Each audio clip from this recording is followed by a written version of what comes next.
was an encounter of love.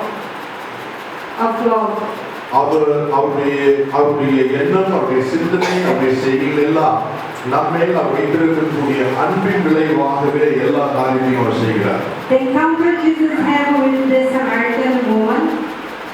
அப்படியாகவே இந்த பெண்ணிடத்தில் கூட சமாரிய பெண்ணிடத்தில் கூட இயேசுவானவர் கடந்து போகிறார். It was an encounter of love that healed her life.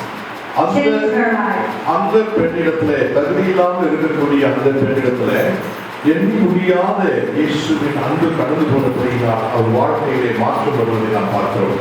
And when Jesus comes to our lives are changed.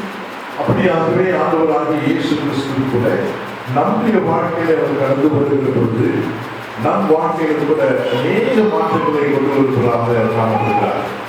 First, Jesus came to her and asked her for something. He made a bridge with her. இயேசுவானவர் அங்கே கடந்து வந்து அந்த சமாரிய பெண்ணிடத்திலே பேச ஆரம்பிக்கிறார். அவர் பேச ஆரம்பித்து எதையோ கேட்க விரும்புவதை போல் அவர் பேச ஆரம்பித்து உறவை அங்கே பலப்படுத்த விரும்புகிறார்.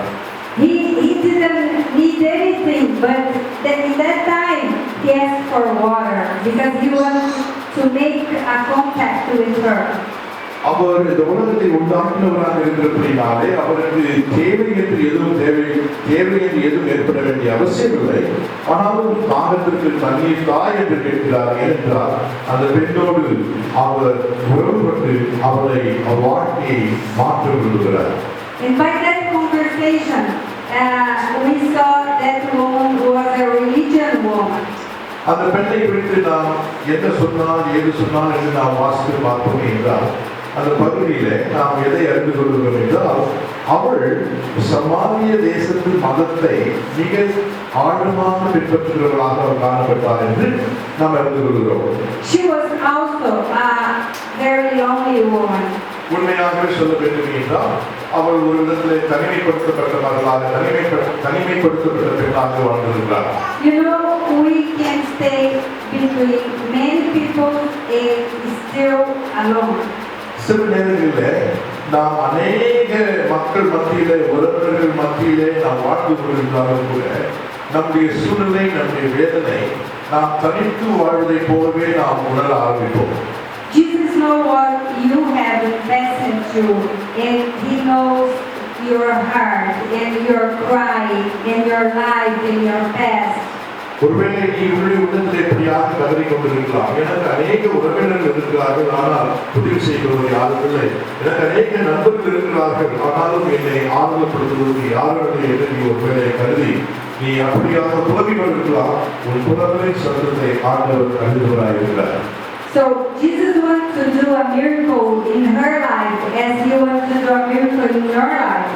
அப்படியாக இருதயத்திலே மிகவும் அதிகமான பாரப்பட்டிருந்த அந்த பெண் வாழ்க்கையிலே ஆண்டவர் அற்புதத்தை செய்ததை போல உன் வாழ்க்கையிலும் கூட ஆண்டவர் அற்புதத்தை செய்ய வேண்டும் என்று விரும்புகிறார்.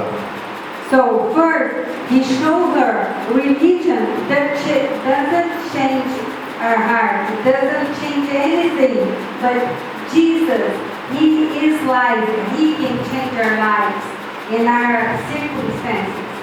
ஒருவேளை அந்த பெண்ணுடைய வாழ்க்கையை குறித்து நாம் சற்று யோசித்து பார்ப்போம் என்றால் அநேக காரியங்களை செய்திருப்பார், ஆனால் அவருடைய வாழ்க்கையிலே மாற்றங்கள் ஏற்படவில்லை. இயேசுவானவர் மாத்திரமே அந்த பெண்ணுடைய வாழ்க்கையில மறுமலர்ச்சியையும் மாற்றத்தையும் கொண்டு வந்தவராக இருப்பதை நாம் வேதத்திலே வாசிக்கிறோம்.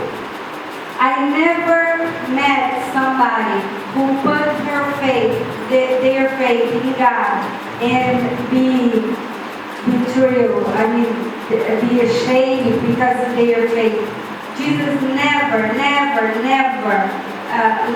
let somebody who put the faith in Him alone. நான் என்னுடைய